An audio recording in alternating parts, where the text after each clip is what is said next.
Buenas tardes nuevamente a todos, darles la bienvenida y comentarles que el objetivo de este webinar es que ustedes sepan cuál es el proceso contable en cuanto a la teoría y también a la práctica en caso de los gastos deducibles, de gastos por agasajos y también de Navidad.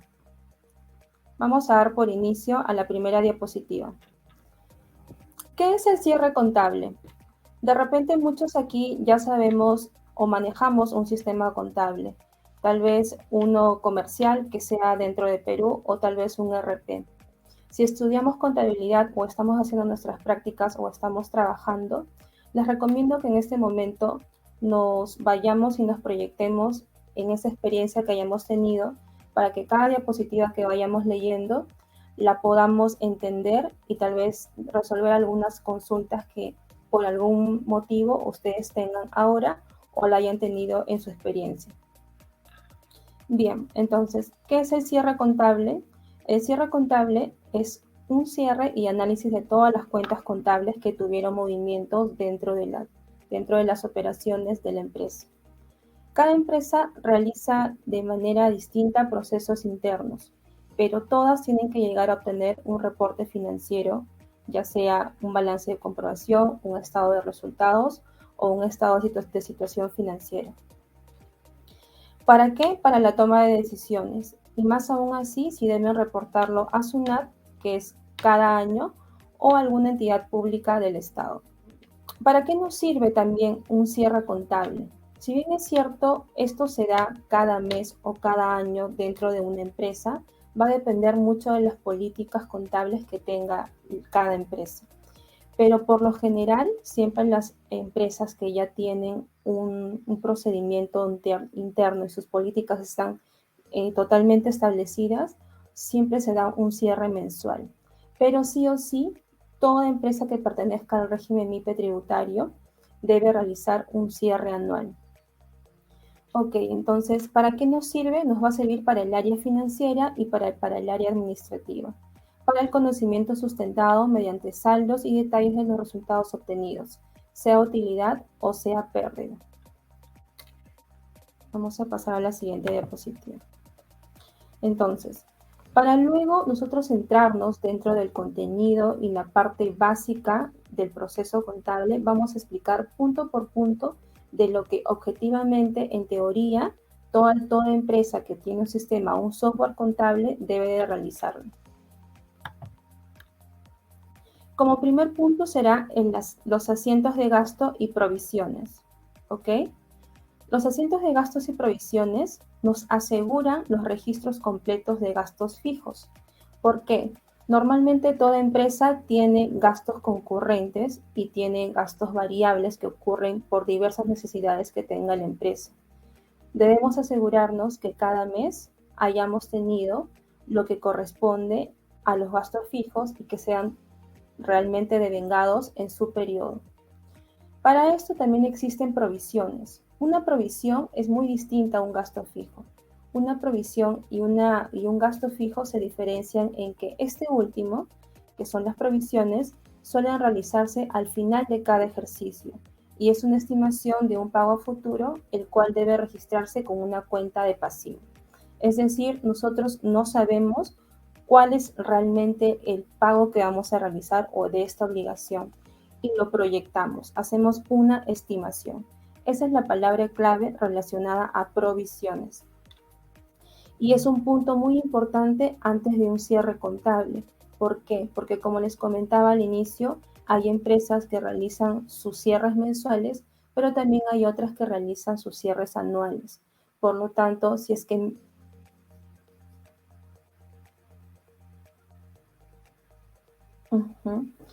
entonces, por ese motivo es que es necesario asegurarnos una revisión general y un análisis anual de todas las operaciones de la empresa antes del cierre contable.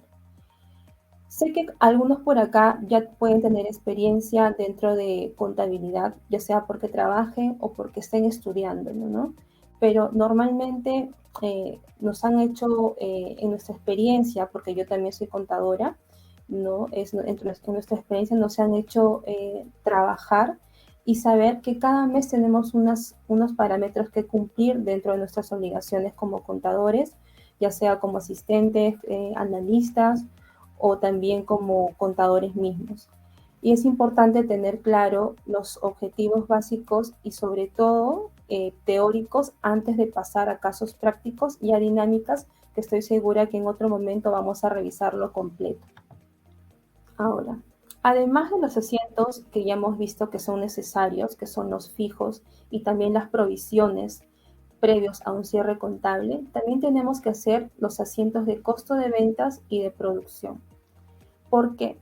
Porque toda venta que se realice dentro de una empresa tiene un costo, puesto que el producto o servicio que se vende debió comprarse o invertirse antes primero. De esta manera es que obtenemos un valor de venta, ¿no? La ganancia y el costo serían pilares para determinar el precio final de la venta. Acá he puesto un ejemplo como como pueden ver en el lado derecho, ¿no?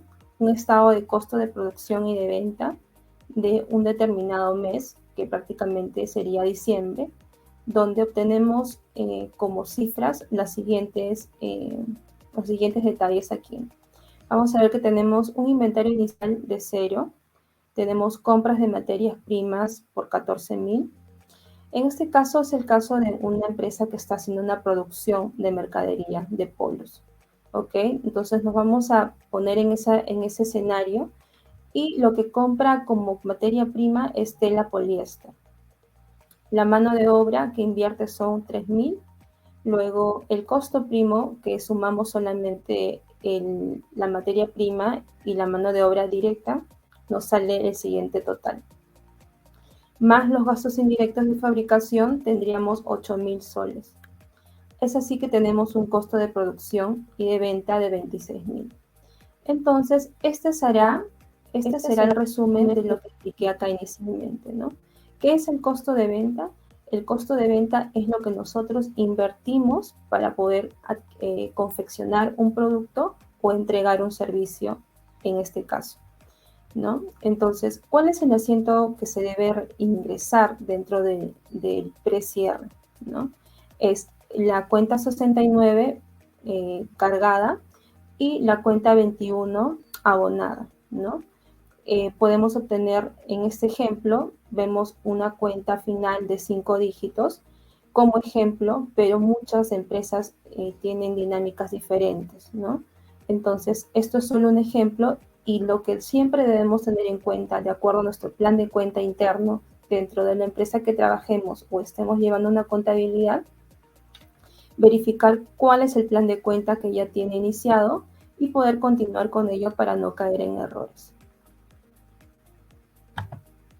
Luego, la revisión de documentos y consolidación y análisis de cuenta es prácticamente uno de los procesos muy importantes que deben de tener en cuenta dentro de el cierre contable y sobre todo va a depender mucho del software contable que ustedes utilicen.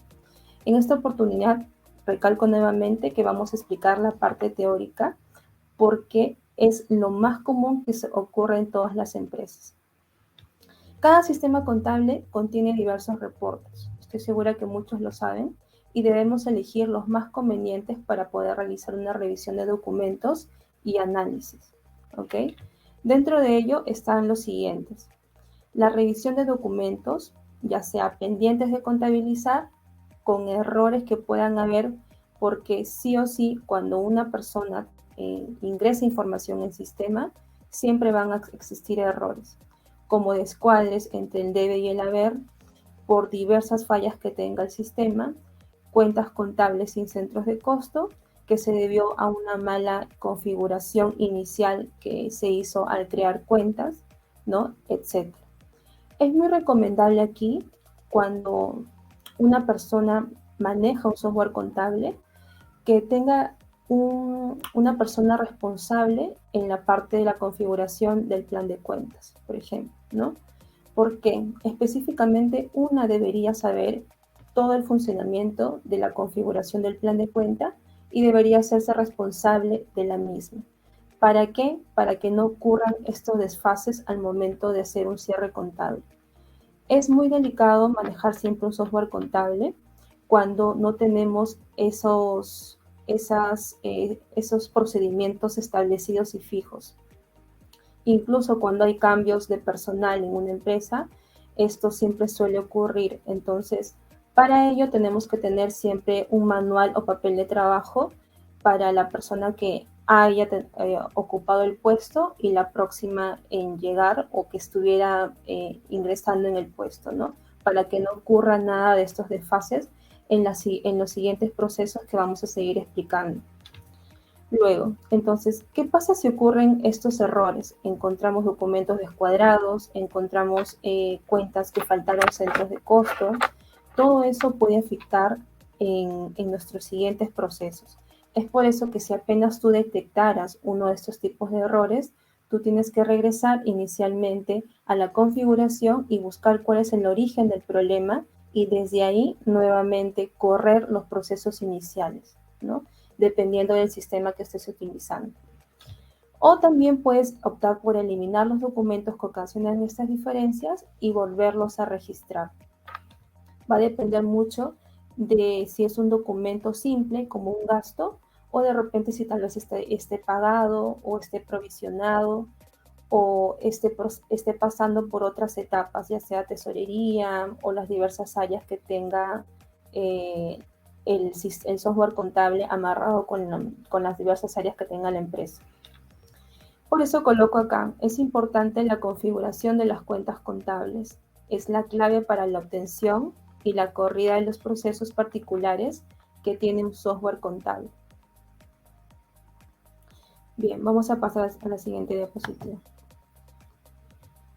Otro punto muy importante dentro del proceso de cierre es la regularización de diferencias de cambio.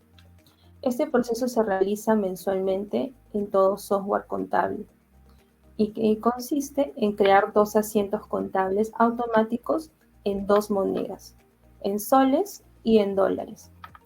¿Qué consideraciones debemos de tener al realizar este proceso? Este proceso lo realizan la gran mayoría de los sistemas y debemos de considerar lo siguiente.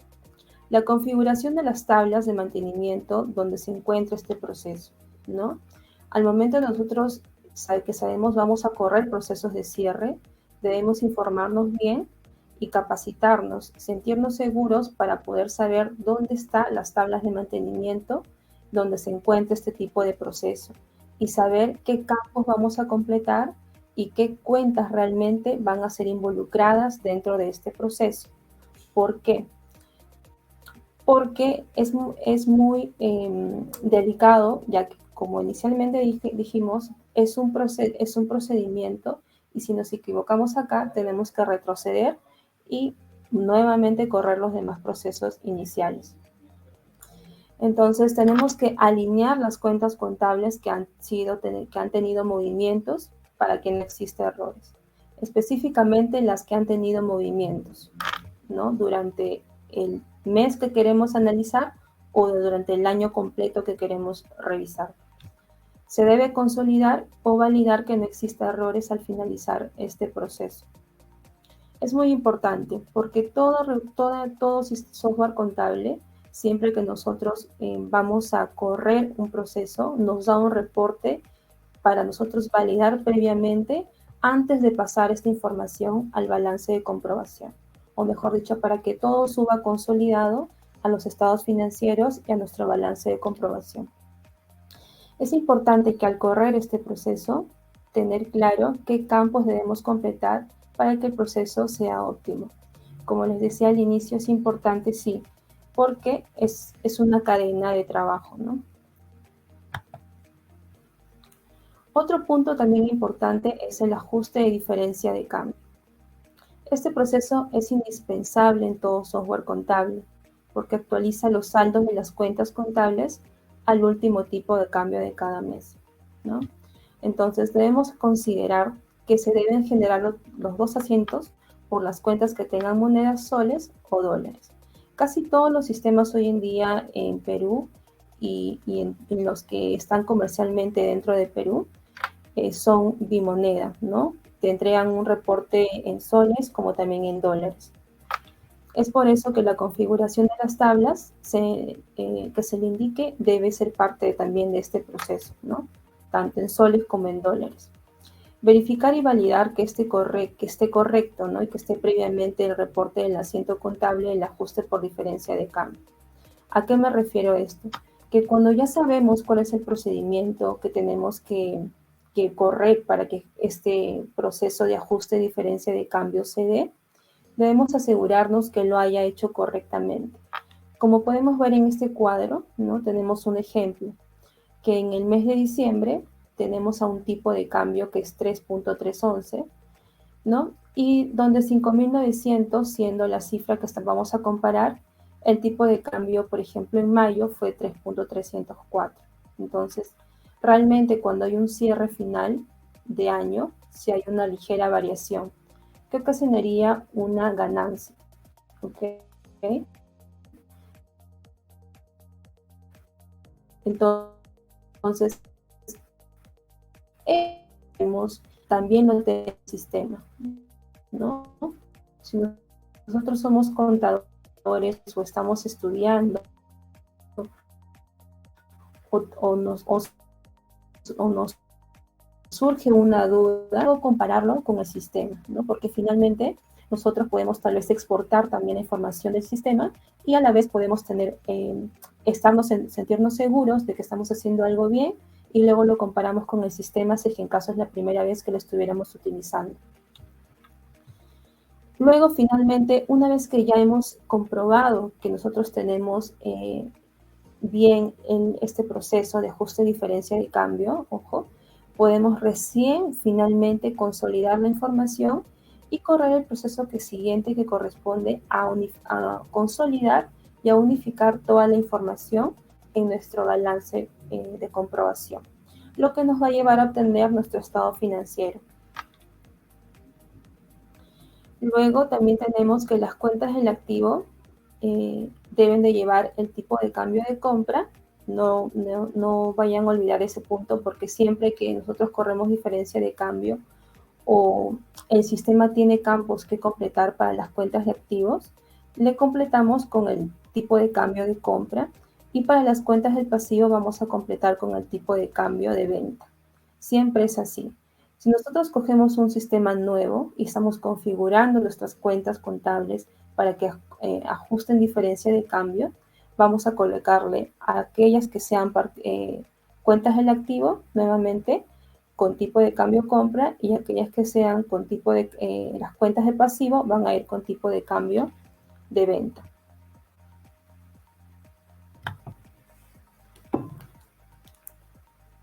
Ok, ahora, los reportes a imprimir antes de un cierre contable o antes de un cierre de ejercicio, ¿no? Antes de imprimir los reportes, se debe generar una copia de seguridad. Eso es lo más recomendable dentro de todo software contable. ¿Por qué? Porque, como ya hemos visto anteriormente, son varios procesos que influyen en teoría un cierre contable. Pero dentro de ello podemos, como comentaba, haber distintos errores y de repente hasta perder cierta información. Entonces, antes de correr todo este proceso, lo primero es siempre generar una copia de seguridad y capacitarnos para poder obtener esta copia de seguridad de toda nuestra información, ya sea mensual o anual, que queremos analizar. Y por lo tanto, lo mismo para el reporte a imprimir, ¿no? Ya sea para los que vamos a ver a continuación, y vamos a ver ahora qué consideraciones vamos a tener para nuevamente sacar los reportes e imprimirlos. Las tablas de transferencia deben estar configuradas correctamente, sea por los centros de costo, plan de cuentas, ¿no? Las cuentas de gasto y el destino y el costo de ventas que puedan tener las cuentas que están con movimientos, ¿no? ¿A qué me refiero? Es que inicialmente, cuando existe operaciones dentro de una empresa y se han utilizado cuentas, ya sea de activo, de pasivo, de gasto, ¿no? Tenemos que tener bien configuradas cada uno de estos elementos. ¿Por qué? Por ejemplo, en una cuenta de gasto sabemos que en una clase 6 tiene un destino en una clase 9, ¿no? O una cuenta de mercadería puede tener un destino también en almacenes, ¿no? Cuenta 61. Entonces, tenemos que investigar y ver cuál es el procedimiento que sigue el sistema en cuanto a las cuentas contables. Tal vez no es de las 6 a la 9, o no es de la clase 6 a la 9, sino el sistema trabaja de la clase 9 a la 6, por ejemplo, ¿no? Entonces, antes de hacer todo este proceso, debemos de asegurarnos cómo funciona el sistema. De lo mismo, para poder dar inicio y generar y consolidar el balance, ¿no? Debemos de asegurarnos que todo esté totalmente ya sin errores y luego validamos en el balance de comprobación los saldos totales que estén cuadrados. Como deben de saber, nosotros tenemos en el balance de comprobación columnas que nos dan saldos de activos, de pasivos, de utilidad, ¿no? O pérdida que haya tenido la empresa. Entonces debemos de revisar previamente eso antes de emitir un reporte financiero. Los reportes que debemos de emitir sí o sí al cierre contable son los siguientes: el balance de comprobación, el estado de situación financiera o balance general, el estado de resultados por función y naturaleza o el estado de ganancias y pérdidas, y los libros de inventarios y balances. Es recomendable y deben de saber que no se puede imprimir los libros diario y mayor cuando vamos a correr o hacer un cierre de ejercicio al finalizar un año. ¿Por qué? Porque el libro mayor y el libro diario son prácticamente la parte final de un cierre de ejercicio fiscal, luego de que se han presentado la renta anual de una empresa, lo cual el día de hoy exactamente no vamos a tocar, pero es importante mencionarlo porque al momento de nosotros ya hacer un cierre fiscal o un cierre tributario, porque lo que estamos viendo acá prácticamente es un cierre contable y es financiero, ¿no? Tenemos que asegurarnos que todos los asientos que correspondan a la parte tributaria, o ya sea por impuesto a la renta, por saldos de cuentas de gasto, entre todo lo que hayamos incluido para el cierre contable, ¿no? Que es prácticamente la dinámica, ¿no? Van a ir incluidos dentro del libro diario. Por lo tanto, esto se imprime y se saca un reporte final luego de haber presentado nuestra declaración jurada anual, no antes. Lo que debemos de imprimir siempre va a ser estos 4 que menciono. Luego, la emisión de los estados financieros y el cuadro de resultados. A continuación, vamos a ver un estado de situación financiera con el estado de resultados de una empresa que está dentro de la página de la SMB del año 2021.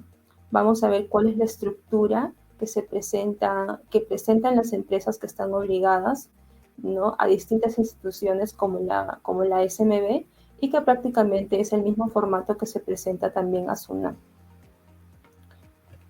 Entonces vamos a entrar. Espero que esté aquí. ¿No? Aquí tenemos el estado de situación financiera. Espero que se esté visualizando bien. Ok, entonces tenemos que, en primer lugar, estamos visualizando la parte de los activos corrientes, ¿no? Tenemos toda la información bancaria de la empresa, o los saldos más que nada bancarios, ¿no? Y que estos saldos están sustentados justamente en todos los procesos que hemos explicado. ¿A qué me refiero? Por ejemplo, el efectivo y el equivalente de efectivo, que son 28.000. Dice que la empresa que ha presentado este estado de situación financiera ha obtenido como saldo final en sus cuentas bancarias 28.000 soles.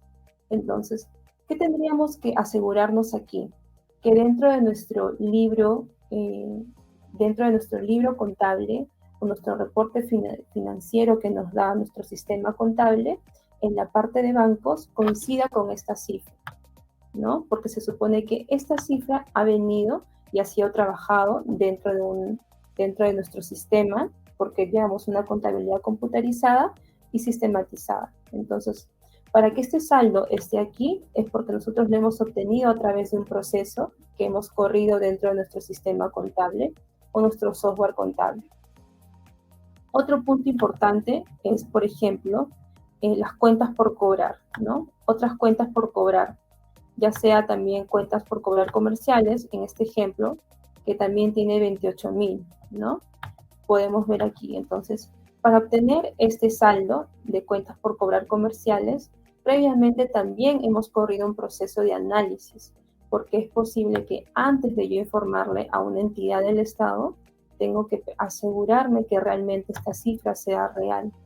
Pero para yo manejar saldos reales, necesito que mi sistema me ayude. Y para eso tengo que hacer toda la configuración y poder correr el proceso de cierre contable óptimamente. Vamos a bajar a la parte de pasivos para no demorarnos mucho aquí, ¿no? Y solo como ejemplo vamos a tomar, por ejemplo, otros pasivos financieros. Y me indica que tengo 78.000, ¿no? La empresa ha declarado 78.000 soles de saldos en sus pasivos financieros. Por lo tanto, ¿cómo logró obtener esta cifra? Nuevamente, comparó las obligaciones que tiene en el sistema contable registrado con realmente una información interna que tiene la empresa, ¿no? ¿A qué me refiero? Muchas veces el software contable respalda la información contable financiera y también tributaria, pero dentro de una empresa tenemos que tener en cuenta que no solamente existe contabilidad, sino también existe un área tal vez tesorería o tal vez un área de finanzas.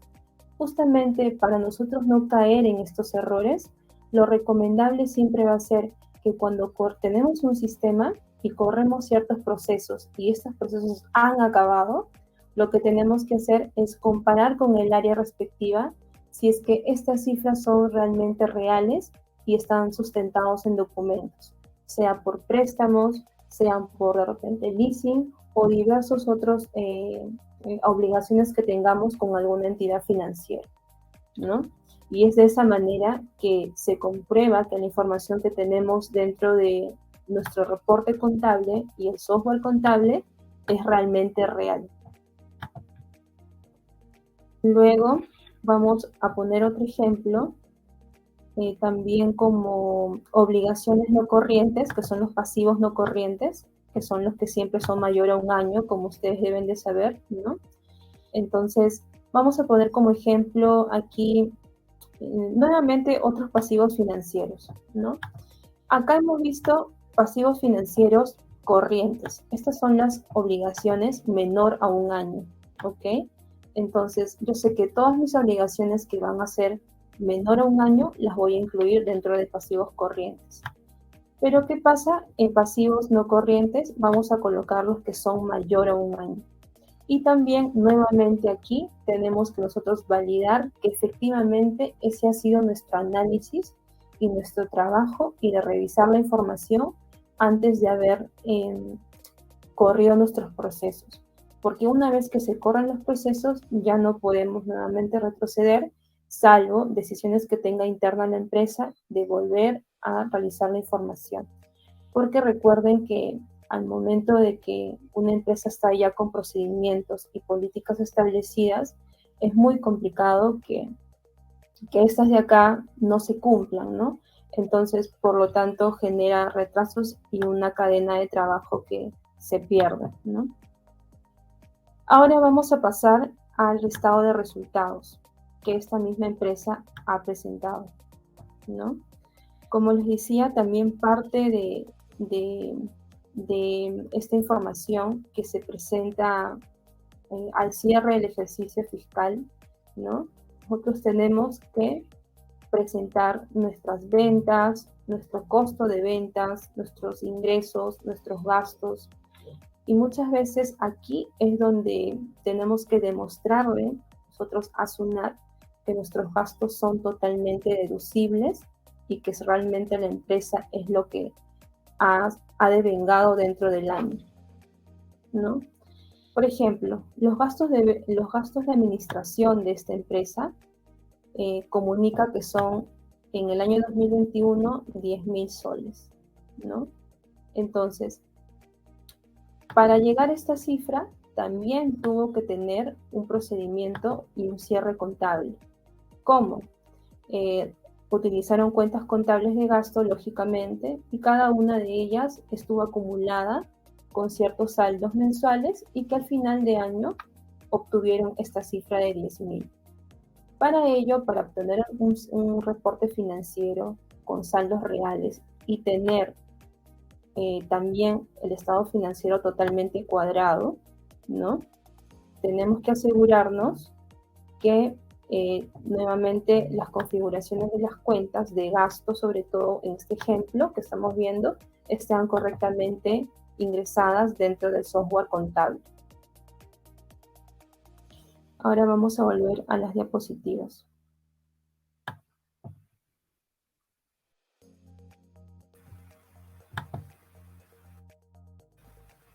Ok, ahora, como hemos tocado en el estado de resultados, se presentan los gastos, ¿no? ¿Y qué son los gastos deducibles? Nosotros, para determinar nuestro impuesto a la renta, tenemos que demostrar con ciencia, causalidad y también, de acuerdo al rubro del negocio de la empresa, justificar que los gastos que tiene la empresa son de acuerdo a este rubro de la empresa o de acuerdo a sus actividades, ¿no? ¿A qué me refiero? Muchas veces sabemos que, existen gastos fijos que tiene la empresa, como gastos de teléfono, de internet, de luz, de agua, de sueldos en general, ¿no? Pero a veces siempre ocurre que llegan gastos de repente en empresas familiares, de repente entre otras costumbres que pueda tener cada cierta empresa, los cuales no van a ser aceptados, ¿no? Por ejemplo, viajes familiares, que es lo que siempre ocurre, de repente gastos de gastos que son fuera o extra negocio no van a ser deducibles. Los gastos deducibles están establecidos en el artículo 57 de la Ley del Impuesto a la Renta y son los que serán aplicables y solamente aceptados, ¿no? Además de eso, lo que deben de cumplir estos gastos es que sean o que cumplan los siguientes criterios, ¿no? Primero, el de normalidad, ¿no? Que son los gastos fijos, que toda empresa puede justificar, como son los que he mencionado inicialmente, ¿no? Luego, de proporcionalidad. Es lógico, porque si tengo yo una empresa, tengo ingresos más o menos que son de repente no tan voluminosos, mis gastos, por lo tanto, tendrían que ser más o menos sujetos a esta proporcionalidad de ingresos que yo tengo, ¿no? Y por eso tiene que haber una razonabilidad dentro de presentar el estado financiero, sobre todo si es para SUNAT. Ahora, y como último punto de criterio es la generalidad, ¿no? ¿A qué se refiere esto? Es que tenga que ver los tres primeros puntos, ¿no? O sea, normalidad, proporcionalidad, razonabilidad y generalidad. ¿Por qué? Porque ambos tienen que tener coherencia en el rubro del negocio. ¿A qué me refiero? Toda empresa siempre tiene competencias, por ejemplo, las empresas de gaseosas, ¿no? Una se dedica de repente a una cierta marca, la otra a distinta, pero ambas tienen una cierta generalidad de gastos. Y no es que una de repente utilice, digamos, no sé, mucho más azúcar o algo así, ¿no? Siempre tiene que todo estar uniformizado y de cierta forma que tengan razonabilidad y que viene junto de la mano con la generalidad dentro de las empresas a nivel del mercado. Luego vamos a ver los gastos por agasajos y recreativos o de representación, ¿no? En estos casos vamos a ver los agasajos y las festividades que ocurren dentro de la mayoría de las empresas, ¿no? Como aniversarios de la empresa, Día de la Madre o Día del Padre, fiestas navideñas o de fin de año, eventos internos o deportivos y también de repente el Día del Trabajador, que es lo que siempre ocurre en toda empresa.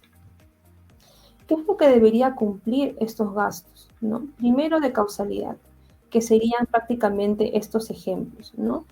Estas fechas festivas están totalmente aceptados, así es que la causalidad es una de ellas y sí vendrían a ser aceptados. Ahora, el gasto devengado en el ejercicio. ¿A qué se refiere esto? Que esto debería estar registrado exactamente en el mes en que se da este agasajo, ¿no? Si es Navidad, tendría que estar lógicamente en diciembre. O de repente se adelantaron las compras en noviembre, más o menos ahí, ¿no? Yo no compro pavos en julio. O de repente si hay una forma de justificar esto que se compró, tendría que justificarse de alguna manera con documentos, también con fotos, que se esté repartiendo a los trabajadores, entre otras diversas formas de justificar este gasto que pueda tener la empresa, ¿no? Luego, si es el Día de la Madre, todos sabemos que el Día de la Madre es en mayo, entonces, ¿dónde va registrado esto? En mayo.